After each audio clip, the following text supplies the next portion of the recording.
Hey, what's going on, guys? And welcome to the Signing Sling podcast. It's your host, Adam Tatunji, back at you all with another episode. And today I am with the youngest man I have yet to meet in this industry. Carl, I appreciate you for hopping on the show, man.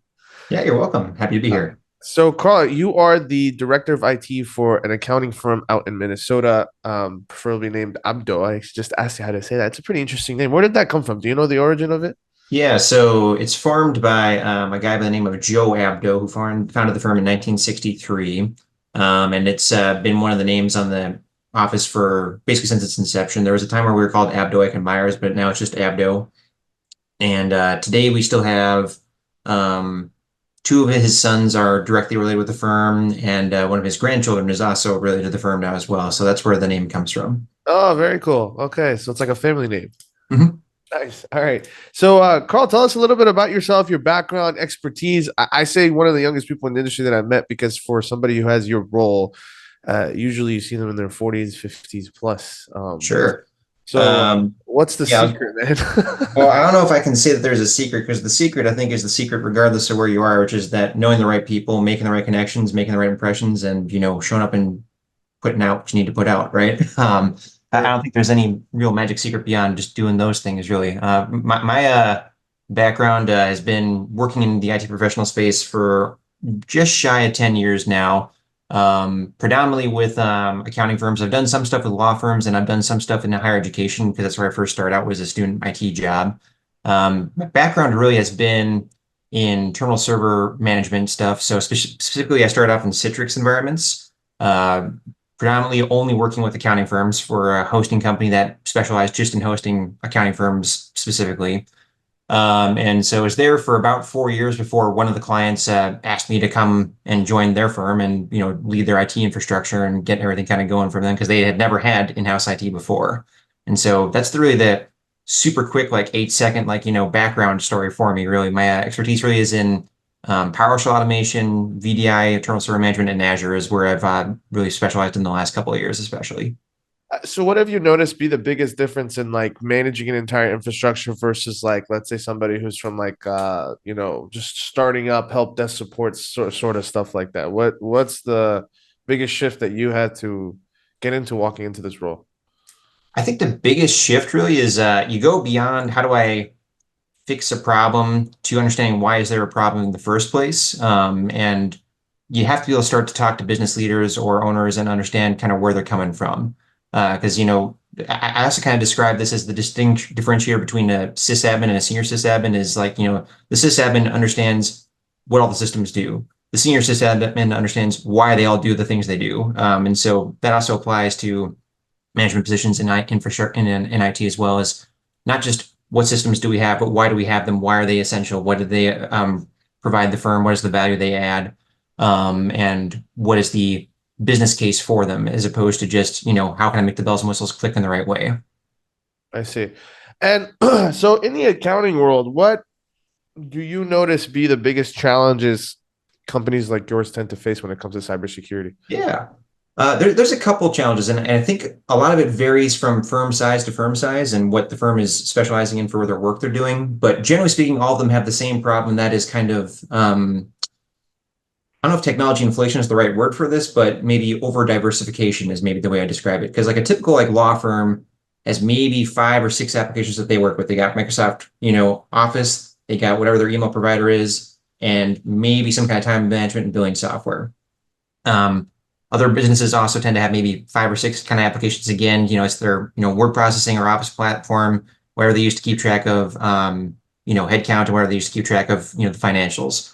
Accounting firms are unique in that they will easily have 30 to 200 or more applications that they'll be maintaining. And that's because let's use audit as an example. An auditor will have some platform that maintains all the work papers. They'll have some platform that links the work papers together. They'll have some platform that keeps track of intrinsic knowledge that they need to do when they provide the audit. They'll have some way to deliver the deliverables to the client. They'll have some way to collect signatures from the client. They'll have some way to basically present the presentation for the client. And that's just one wing of a firm because larger firms especially tend to have an audit group. They tend to have a tax group. And then there's diversifications within tax. There's business tax, there's individual tax, there's nonprofit stuff.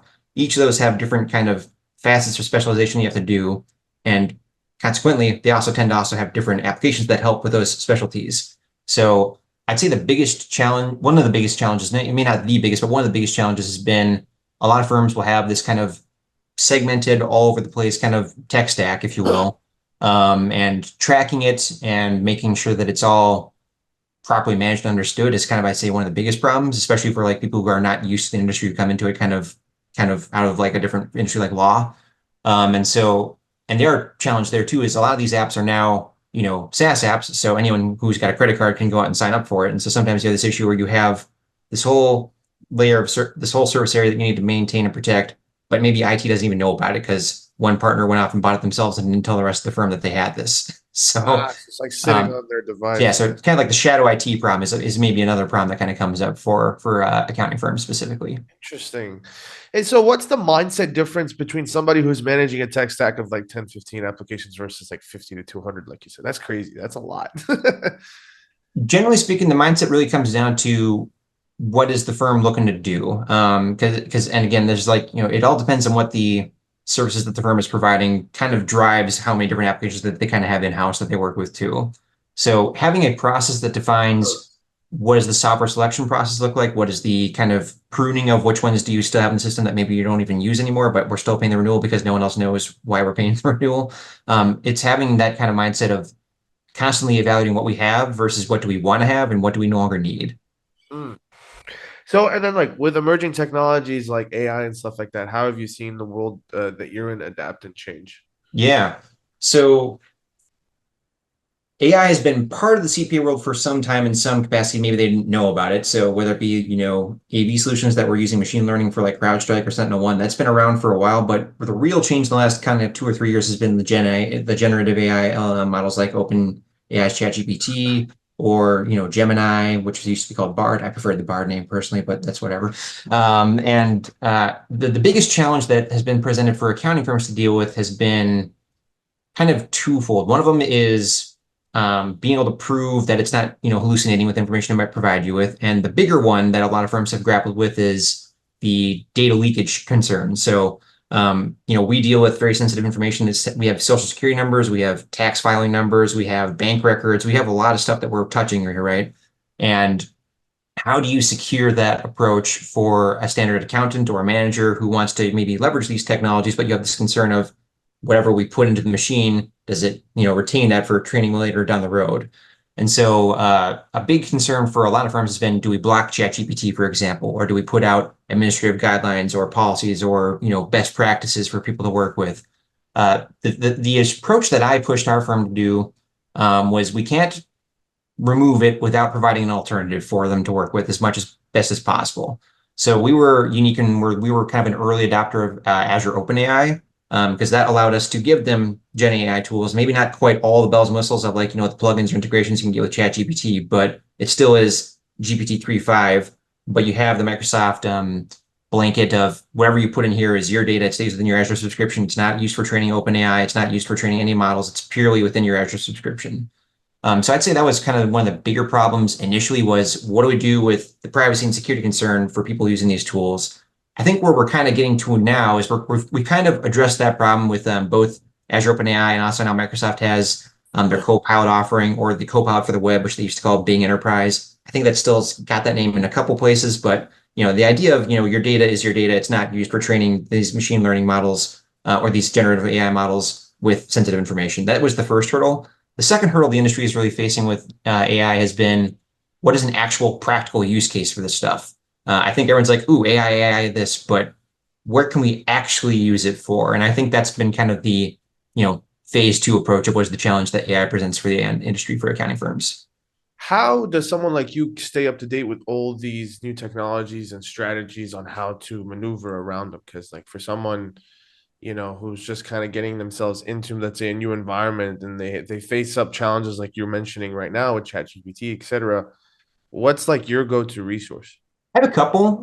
For me, I'm a pretty big Redditor, so I stay abreast of r/sysadmin, Counting Today, and a couple of those ones. I also try and deliberately put myself in a couple different networking events. So two big ones that I'm part of are DFK International and Boomers Technology Group, and they're like a CPA firm that specifically just brings other accounting firms together to talk about what are you guys doing for problem X? What are you guys doing for upcoming legislation B? What do you guys have had success with using, Azure OpenAI or not? Kind of like those kinds of discussions. So putting yourself out there in discussion framework, and then kind of back to your earlier questions of what is the secret sauce. I think this kind of is, a differentiator is, being insanely or innately curious about what's going on. You have to have this desire and this drive to always be listening for what's happening, reading about it, then not just reading about it, listening about it, but also trying to get your hands dirty with it by playing with it if you can. Sure. And so when I was first starting out my career, especially I was like, okay, so we have this environment. I want to try and recreate the entire thing in my home lab at home. What does that look like? So having a better technological sense for what it was done and how it could be done. So constantly looking and listening through forums like Reddit or forums like, networking events. What we're doing right now is another way I try and deliberately keep myself involved into is like, hey, this is a new person who I've not talked to who wants to hear what I'm about. I'll probably be able to get some of that from you as well. Saying yes to those opportunities, even if maybe it's sometimes a little bit of a schedule or crowding thing, or maybe it's a little shyness breaking out of the eggshell, if you will. Constantly looking for those opportunities and then trying to take them out and apply them in a kind of theoretical sense.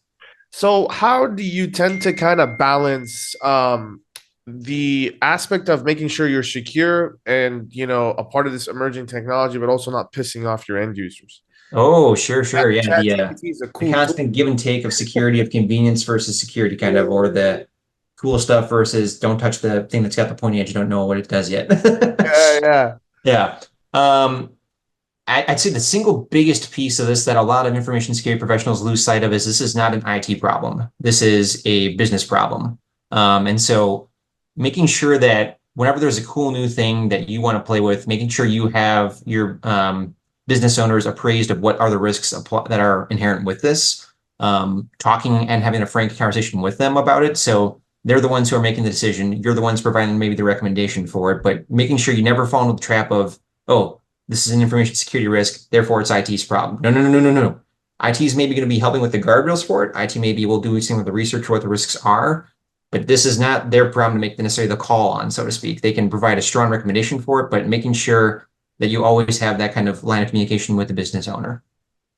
Interesting. Okay, so you're more so saying like at the end of the day, like making sure like you align the vision with the technical component of it too. Yeah, you have to make sure that there's alignment there because if there's not, then there's dissonance, and if there's dissonance, then people don't hear what they need to hear. Then there's no alignment to it whatsoever. Yeah. Um, so in an event of a cybersecurity breach, so like somebody like you, what key steps, or at least maybe from an accounting firm, especially for somebody who has like, so many applications that they're managing, what sort of steps do you take to minimize damage and recover quick?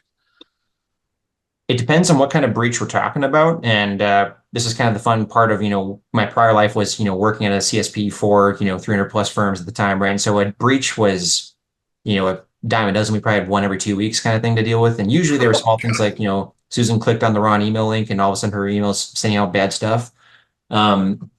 But in terms of what the approach is really, it's always, like any other incident response, right? It's identify where the source of the breach was, contain it, mitigate it, try and figure out how you can prevent it from happening in the future, figure out what the impact of the breach was, what was assessed, what was leaked.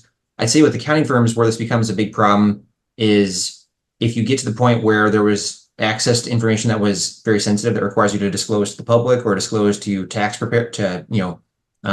tax individuals who you're doing tax work for, like, hey, we know your social security number is compromised as a result of this breach. I'd say that's probably the heaviest part of that, really. And when you get to that one, that becomes, again, less of an IT problem. That becomes more of a discussion with, ownership and legal and, insurance companies to figure out what is our approach going to be, what are we legally obligated to do, and what is our obligation to our clients. Okay. That's kind of a long word vomit. I'm not sure if it was even quite on the question. So if you need me to readdress that, go ahead. No. You're all good. You're all good. I think more so you're just to kind of break it down for everybody that's listening. It's depends on the breach one, and then the depictant of each and every breach. Either figure out whether or not you're going to go with the IT team and worry about what to do there, or speak to leadership and figure out what the next steps would look like. Yeah. Do you have I guess, a method to your madness that you do that you think others might not take the same approach? Or do you feel like the approach is very generic and everyone should follow the same thing? I think it depends a bit. So regardless of how equipped your staff may be to deal with an incident breach. If it's truly a breach, I think it's always worthwhile to have an incident response partner that you partner with who's, does this day in and day out all the time. So we have one on retainer that we will bring in if we have a breach that will help us out with, assessing what was the audit log, if you will, from like the I forget the Microsoft audit log that we're even referring to right now, but that's not as important. But having someone who, specializes in breaches is someone I would recommend people partner with, where you have that retainer or your insurance provider has one that they, prepare with you, but having that conversation ahead of time so that's not, 2 weeks or a week of, getting everyone aligned and understanding what the environment looks like before you actually even start addressing the problem. That'd be a recommendation I would give people. Cool. Final two questions for you. Change it up a little bit just for fun. Sure. Worst advice you've ever gotten? The worst advice I've ever gotten. Oh, I got a couple of those. I'd say one of the worst advice pieces I've ever gotten was so I'm not going to name names, of course, of these, right? But Oh like no, no, no. I told, don't. I don't yeah, want yeah. to know where it I came once from. was told by someone back in my earlier career when I was looking at things like don't play with Hyper-V because only Microsoft fanboys pay attention to that. And I'd say like, maybe not that advice specifically, but that mindset of dismissing, technology that's out there that's ubiquitous, even if it's not at the market player today, it still is worth knowing about it if you're curious about it. So, and this one's maybe a bit too prophetic because this was, coming from someone who's a very big VMware advocate. I'd say a lot of people have very much so 180 that approach in the last, 2 years, the Broadcom acquisition and VMware kind of choking out most people who are not in the top 500, Fortune 500 companies. Um, and it's been advantageous to have had explored Hyper-V and also having someone like, the crossover, they're not, completely the same products at all, even remotely so, but there is still overlying concepts kind of play between having understanding of both Hyper-V, VMware, Nutanix, or whatever platform you prefer. And then also having explored all those, it also makes it easier to apply the knowledge to things like Amazon Web Services or Azure or Google's cloud platform. And final question for you: what was the best advice you've ever received that you feel like somebody who's aspiring to be? Because you're, Yeah. how old are you? Do you mind me asking? Can we put that out there? Yeah, sure. I'm 30. 30. Okay, so Yeah. 30 years old, IT director, pretty large firm. You're doing well for yourself. I know to you, man, it's like it's funny because when I talk to killers, like it's like common sense to them to like, yeah, just network, put yourself out there, do what you got to do, work hard. Mhm. But that doesn't come natural to everyone. Yeah. So, Um, what do you think? Like, if someone was to ask you, like, hey, like, how do I do what you did? Like, aside from like the whole like obvious, put yourself out there, you shake the right hands. What was the best piece of advice that you think really changed the trajectory of your life? there's a number of pieces I could throw here. I think one of them is less so a piece of advice, but kind of like an observation and a mindset I picked up from early on in my career. So, this is actually my direct boss right now too, which is the mindset of a effective leader is not the one who asks what's done, what's not done, why is it not done. It's always the frame of how can I help, how can I be useful, what can we do together to make this happen.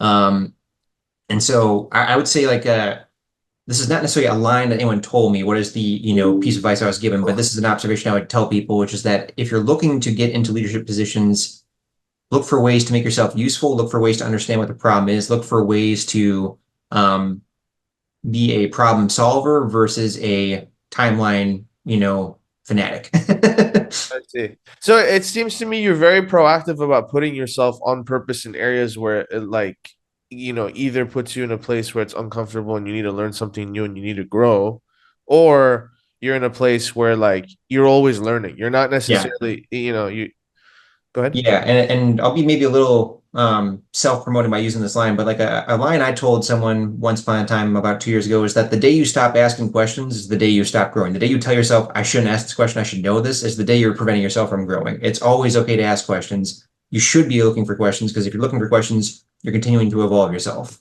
Yeah, you become a student of life always. Mhm. Well, Carl, I appreciate you so much, man. Where can people find you online or connect with you, network with you? Sure, yeah. I'm on LinkedIn. That's probably the best spot if people want to look to connect with me. I will say I probably get upwards of 50 or so sales calls a day. Please don't look for me to try and sell anything if you can avoid that. I'm usually pretty polite about it, but that's not what I'm about. But if you're looking to connect for questions about growth, if you're looking for questions about the industry as a whole, or looking to just network, especially in the CPA industry, I'm looking for that. And what I'm also looking for is, understanding what other industries are dealing with as well. So LinkedIn is the most prolific spot for me for the most part. And I'd say it's probably where I would point people towards. Awesome. Well, Carl, thank you so much for coming on the show, my man. And for everybody that's watching, we appreciate you guys a lot for tuning in. If, like Carl said, if you want to connect with him, you know where to go. We'll put his LinkedIn profile down below in the description, and we'll see you guys in the next episode. All right. Sounds Peace. good. Thanks, Adam. Catch you later.